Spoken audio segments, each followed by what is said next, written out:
Bonnie Braun, and I have an appointment in the Department of Family Science here at the University of Maryland. But I also carry a new title, and that is I am the Herschel S. Horowitz Endowed Chair and Director of the Center for Health Literacy in the School of Public Health. And so I carry several responsibilities, you might say.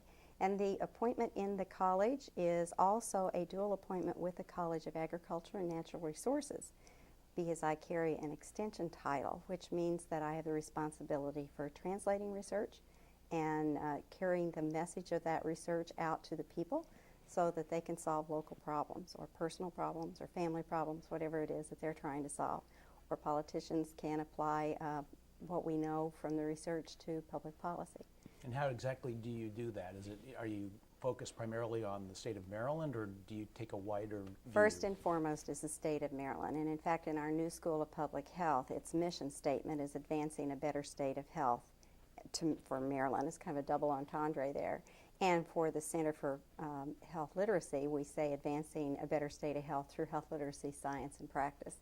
So first and foremost, it's the people of the state. We're a land-grant university, and we have a mission for the people, of the people, by the people, and getting them involved in what the research is that we should be doing and that kind of thing.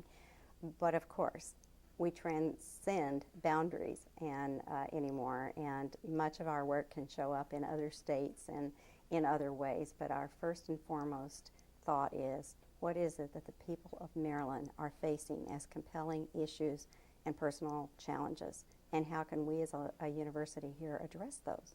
Of course, healthcare is at the forefront of our concerns right now in a lot of ways. As we talk, Congress is starting the debate about some kind of a healthcare bill for the United States and for people here. Does the research and the work that you're doing have a direct impact on helping people understand the healthcare system and how they can use it or how they can take advantage of what's out there already? It ties to the question you asked me about how I do the work. All of the research that I do is community-based participatory research, where we're identifying what is at issue, you might say, within a community. Sometimes solutions lie external to the individual or the family or the community.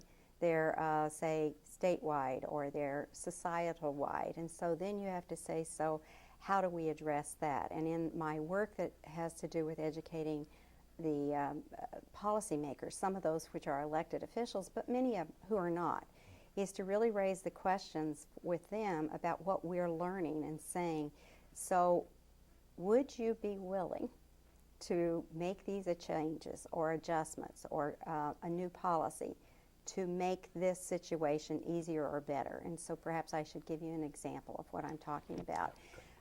One that really comes home in the area of health is the Medicare Modernization Act that passed approximately 4 years ago.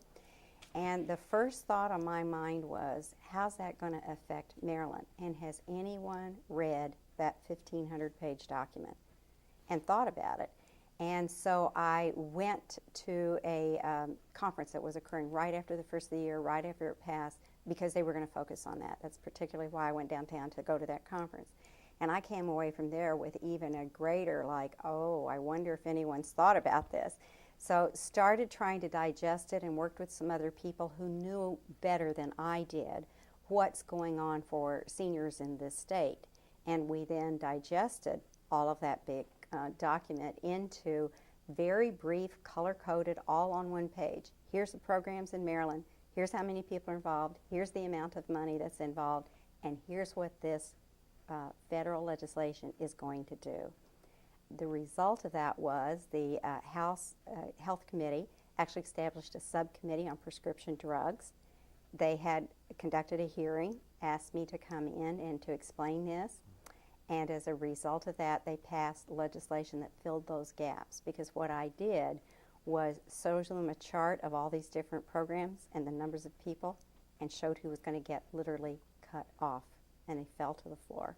And the legislators said, and what are you going to do about that?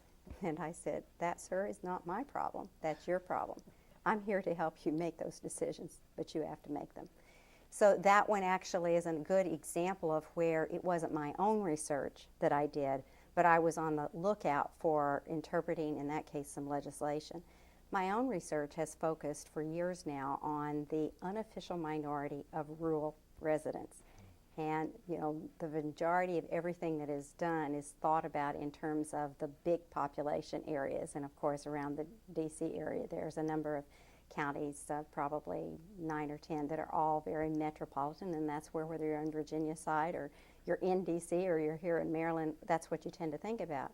But what about those people living up in the Appalachian region of Garrett County or out on the eastern shore down around Somerset? Who's thinking about them? And so what I have done now for 10 years, that's how long I've been here at the University of Maryland, I've done research as part of a national multi-state study asking about the effects of what was at the time a very hot policy issue, and that was welfare reform. What effects is that having on real families? And uncovered a number of things that really led me right into health, because I found that people were not having adequate food, and that was consistently holding up. And the measures that we were taking using the same standardized assessment that's done nationally was showing very high levels of food insecurity. That's what was called at the time. The previous administration calls it now very low food security. So whatever you want to call it, they're not getting adequate food to meet their nutritional intake day after day. And of course that has an effect on people's abilities to perform, to think, to go to school, to do well, to be contributing citizens.